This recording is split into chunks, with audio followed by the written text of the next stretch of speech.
ৰাজ্যখনৰ উজনি অসমত কেঞ্চাৰ ৰোগৰ চিকিৎসা ৰোগীক সহায় সজাগতা সৃষ্টি আদিৰ ক্ষেত্ৰত কাম কৰি অহা প্ৰতিশ্ৰুতি কেঞ্চাৰ এণ্ড পিলিয়েটিভ ট্ৰাষ্টৰ উদ্যোগত ডিব্ৰুগড় মিলনজ্যোতি সংঘ আৰু MCH ভাৰত চৰকাৰৰ বিজ্ঞান আৰু প্ৰযুক্তি বিভাগৰ অধীনত চলি থকা এক প্ৰকল্পৰ সমৰ্থনত আজি ডিব্ৰুগড় সাহিত্য সভা লক্ষীনাথ বেজবৰুৱা ভৱনৰ প্ৰেক্ষাগৃহত এক বঁটা প্ৰদান অনুষ্ঠান অনুষ্ঠিত হৈ যায়। তদুপলক্ষে আয়োজিত এক গাম্ভীৰ্যপূৰ্ণ অনুষ্ঠানত ডাক্তৰ হেৰেম্ব কুমাৰ ভৰালী শুৱনি বঁটা কেঞ্চাৰ ৰোগৰ চিকিৎসাৰ ক্ষেত্ৰত দীৰ্ঘদিনৰ পৰা সেৱা আগবঢ়াই অহা মুম্বাই টাটা হস্পিটেলৰ বিশিষ্ট কেঞ্চাৰ বিশেষজ্ঞ ডক্টৰ তপন কুমাৰ শইকীয়া আৰু কাছাৰ কেঞ্চাৰ হস্পিটেলৰ কেঞ্চাৰ বিশেষজ্ঞ ডক্টৰ ইকবাল বাহাৰক আনুষ্ঠানিকভাৱে আগবঢ়োৱা হয়। আৰু গুৰুত্বপূৰ্ণ অনুষ্ঠানটিত সম্বোধিত ডক্টৰ তপন কুমাৰ শইকীয়াই ভাৰতবৰ্ষত কেঞ্চাৰ নিয়ন্ত্ৰণত সামাজিক সংগঠনৰ ভূমিকাৰ শীৰ্ষক বিষয়বস্তুৰ ওপৰত মন্তব্য আগবঢ়ায়। আনহাতে ডাক্তৰ ইকবাল বাহাৰে কেঞ্চাৰ ৰোগৰ ঘৰুৱা উপক্ৰম চিকিৎসা সন্দৰ্ভত বক্তব্য ৰাখে এই গুৰুত্বপূৰ্ণ অনুষ্ঠানটিত। আৰু ইফালে এই গুৰুত্বপূৰ্ণ অনুষ্ঠানটিতে ডিব্ৰুগড় দুগৰাকী চৰকাৰী বিষয়া ক্ৰমে অতিৰিক্ত উপায়ুক্ত দীপু কুমাৰ ডেকা আৰু জিলা ছাৰ্ভিলেন্স অফিচাৰ ডক্টৰ নৱজ্যোতি গগৈকো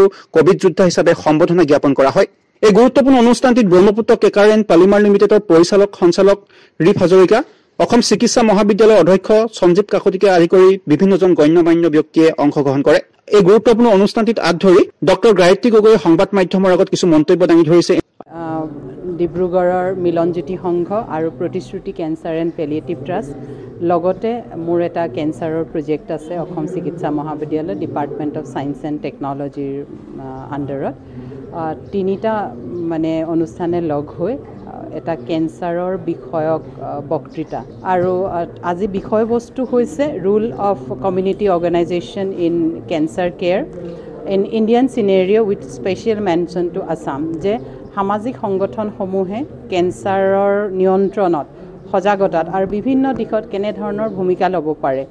যিহেতু যেতিয়া কেঞ্চাৰ হয় সমাজৰ মানুহখিনিয়ে এফেক্টেড হয়, যেতিয়া তেখেতলোকে নিজে এই বিষয়ে সচেতন হয়, তেখেতলোকে ক'ৰ পৰা পইচা পাব, ক'ত চিকিৎসা হয়, কি পৰীক্ষা আগতে কৰিব পাৰি, ক'ত ক'ত চিকিৎসা ল'বলৈ তেওঁলোকে নিজৰ কাৰ্ড ব্যৱহাৰ কৰিব পাৰে, কাৰ্ড কোনে কোনে পায়, এই বিভিন্ন ধৰণৰ সহায় সহযোগিতা কেনেধৰণে তেওঁলোকে গ্ৰহণ কৰিব পাৰে সেই সম্পৰ্কে এটা বিশেষ বক্তৃতা আজি চলি আছে ভিতৰত।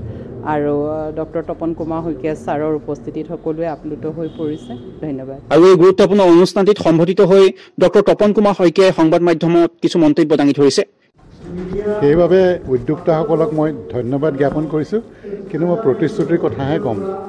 উজনি অসমত এনেকুৱা এটা অনুষ্ঠানৰ বহুত প্ৰয়োজন আছিল, বহুত দিনলৈকে ইয়াৰ অভাৱ ৰাইজে অনুভৱ কৰিছিল, মই নিজস্বভাৱে অনুভৱ কৰিছিলোঁ যে কেঞ্চাৰ পেচেণ্টবিলাকক কোনে কেনেকৈ উপদেশ দিব, কেনে ক'ৰবালৈ লৈ যাব, কোনখন হস্পিটেললৈ যাব, কোন ডক্টৰক লগ পালে ভাল হ'ব, দুই এক ধনৰ সহায় কেনেকৈ হ'ব, মানুহক বুজাব অসুখটোৰ বিষয়ে।